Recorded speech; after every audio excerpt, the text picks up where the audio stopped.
PDIP batal mengumumkan Anies Baswedan maju Pilkada Jakarta 2024 pada Senin 26 Agustus.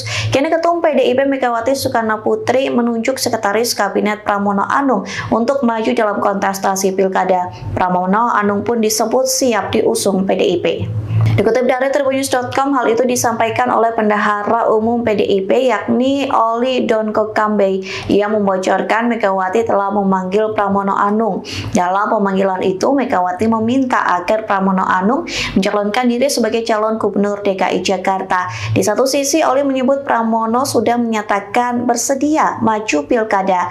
Namun, Oli tidak mengetahui alasan Megawati tak memutuskan nama Anies Baswedan. Padahal Anies sudah mendatangi kantor DPP PDIP pada Senin 26 Agustus. Sementara Oli mengaku belum mengetahui pasangan Pramono Rano Karno akan didaftarkan ke Komisi Pemilihan Umum Daerah atau KPUD Jakarta.